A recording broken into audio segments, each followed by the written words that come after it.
Hello you sexy beasts, welcome back to Blueprints, the show where I spend ungodly amounts of hours over spreadsheets, so that you can learn how to take advantage of your aircraft's strengths. In the first part of this episode, the F4U-1C Corsair in arcade mode. This variant of the classic Corsair sits at a battle rating of 5.0 and features a, for American fighters, unusual 4x20mm cannon loadout. These are the AN/M2 variant, also features on aircraft such as the P-38G and the early P-51. At this point you must be thinking, I love those cannons, those things are amazing. Well, hold your horses there for a second. There's a big difference between how they perform on those aircraft. We'll talk about these guns in a bit, but first, let's talk stats. First up, climb rate. This aircraft sadly is one of the worst climbers in its tier, sitting on an average of 13.2 meters per second. This makes going straight for the enemy to start off a match a very bad idea. Interestingly, you can beat the Focke-Wulf 190A5 in a climb, but only at 2500 meters or above. Against everything else, you stand no chance. A full upgrade will give you a flat boost to climb rate at all altitudes, bumping it up to 16.5 meters per second. Now you can climb roughly as fast as Mustangs, Bearcats, Spitfires and Zeros. But considering that they have to be fully stock, gambling on it will often not yield the results you'd prefer. Next up, turn time. Now, I'm sure you're all aware of the F4U's reputation of being a bad turn fighter. And you know what? You're right! This thing is sluggish at best, especially at low speeds. However, you're not the worst there is out there. If pursued by a Focke-Wulf 190A5, an I-185 or a Ki-84 Co, you cannot turn them. Barely! With clever speed management and flaps control, you can keep up with Mustangs, even if you probably won't live long enough to ever turn into them. The stock turn time average of 13.6 seconds can be shaved off a little with a full upgrade, to an astonishing average 13.2 seconds. Don't get your hopes up though, you're still not a Spitfire. Americans are known for their ability to turn anyways. What about top speed? If the Corsair is known for anything, it is its speed.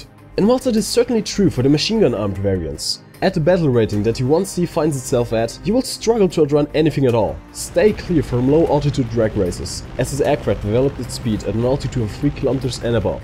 And even then, the only aircraft you can hope to outrun are the Spitfire and the Zero. After a full upgrade, you can at least keep up with most enemies, if they are completely stock, that is. What I'm saying is, don't count on it. We're almost done looking at numbers, hold on.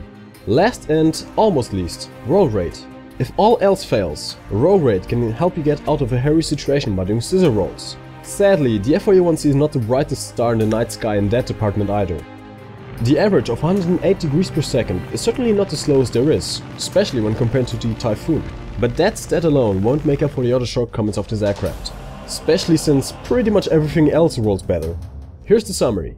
The F4U-1C is one of the worst performing aircraft at its battle rating. There is just not a single category where it shines, making it very difficult to perform well against enemies with the slightest awareness of your presence. So why do so many people like it? Well, everyone likes big guns, especially if there are many of them.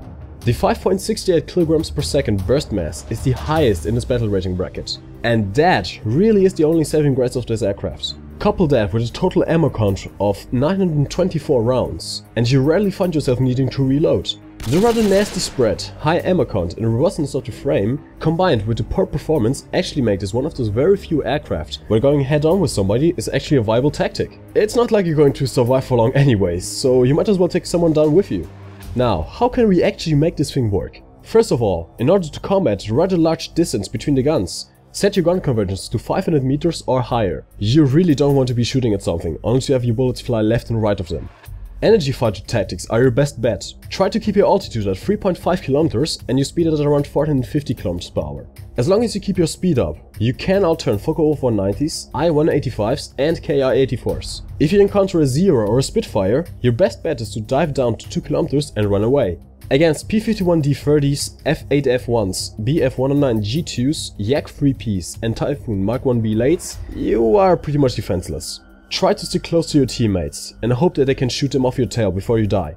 I know what you're thinking. Well, if I can't use it as a fighter, I might as well use it as a ground attacker. Those 20mm cannons must be good for something, right? I'm sorry to disappoint you, mate, but the F4U-1C is one of those very few American fighters that can't carry neither bombs nor rockets. And to be honest, 50 cal machine guns are much easier and more effective to use against medium tanks and light pillboxes. The spread of the cannons makes hitting the weak spots a game of chance. Oh, I almost forgot, this variant actually features air brakes. Although that might be more of a glitch rather than a feature, since I am yet to discover where they are actually mounted. After taking everything into consideration, I give this aircraft a rating of 4.4 out of 10. And that's only because of the guns. Without them, I wouldn't have given this aircraft a 2. Would not bang. And it's the end of the episode already. I think I deserve a like for the hours of frustration I've put into this episode. Don't you think so? Now, this is only part 1 of 2, so you should stay tuned for the realistic mode review. How do you do that, you ask? Maybe this big red button that just appeared on the screen has something to do with it. My name has been Mike Gooseboom. Thanks for... Wait, I've got some important announcements to make. As of the upload of this video, I should have reached 2,000 subscribers. I want to thank each and every one of you for sticking around with me. YouTube is something I've always wanted to do, and reading your comments just makes me smile every day, which is something that rarely happened before I started with this hobby, and I am so grateful for that. In celebration, I want to give something back to you guys. I got together with a couple of War Thunder YouTubers and opened up a public TeamSpeak server. If you're a fan of me, Squire, Digital Digging, Max TV, Sheriff, or any other YouTuber really, feel free to come by and say hello to us. By chance, you might be featured in the video, or talk to your favorite YouTuber live. Just search for The Gentleman's Hangar, or use the IP posted in the description down below. Speaking of live, I might start doing regularly live Q&A sessions and custom games with subscribers soon. I'm not announcing any date yet, but do check my Twitter and Facebook updates to be the first one to know, if it does happen. And finally, starting today, I will upload the datasheets I've made for the public to use. As of now, I'm releasing this episode's research as an Excel file, but in the future I might put them all in a big online spreadsheet. If you need any help reading the numbers, feel free to leave a comment down below. It's late and I'm tired, and I'm sure you're sick and tired of hearing me rambling on, so I'll cut it off here. My name's been Mike Gooseboom. Thanks for watching.